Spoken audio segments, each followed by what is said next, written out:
Demain tu peux mourir. Est-ce que toi tu vas rentrer? Et ne blague pas avec ton salut.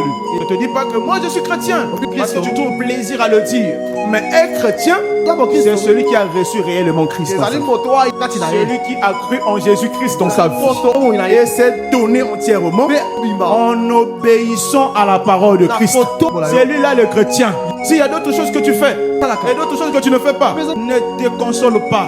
Cherche la face de l'Éternel. Un enfant de Dieu, son effort constant, c'est chercher la sanctification. Chercher à se conformer à la parole de Dieu. Nous sommes toujours tentés à chercher le travail. Nous sommes toujours tentés à chercher les voyages. Cela n'est pas mauvais. Parce que nous sommes des humains, nous avons besoin de ces choses.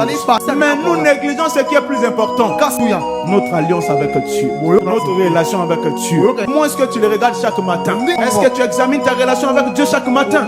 Avant de te lever le matin, quelles sont les questions que tu te poses? Est-ce que je vais manger aujourd'hui? Comment est-ce que je vais m'habiller aujourd'hui? Est-ce qu'un tel va me recevoir? Les bus sont compliqués aujourd'hui. Mais moi je pense, mon bien-aimé, la première réflexion qui devait venir dans ta tête, je me suis levé ce matin. Dieu m'a donné le souffle de vie. Et s'il revenait aujourd'hui, quelle serait ma position? C'est une question qui doit marcher avec nous tous les jours. Et nous avons toujours tendance à repousser. On a mon tas parfait.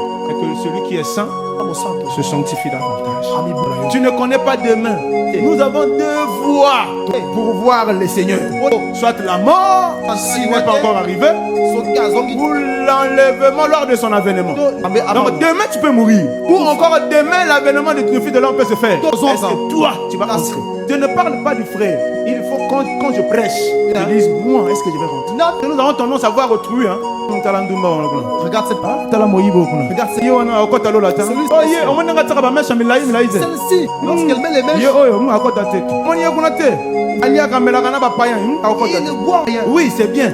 Ça, c'est autrui. Il faut commencer à te regarder chaque matin. Quel est l'impact de la bonne nouvelle dans ma vie? Dieu nous appelait au changement. Personne ne peut recevoir le Seigneur et rester la même personne. Non. Avant de commencer à prier, tu étais le plus grand menteur de ton quartier. Tu viens, tu confesses. Tu te réponds et tu vas aux eaux de baptême. Après le baptême, tu es toujours menteur. Après tu dis que tu vis une nouvelle vie, tu es encore en Égypte. Égypte c'est un esclavagisme. Parce que tu es encore sous le joug du péché.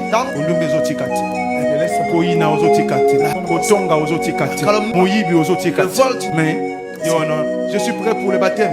Je te bénisse. Dieu te bénisse.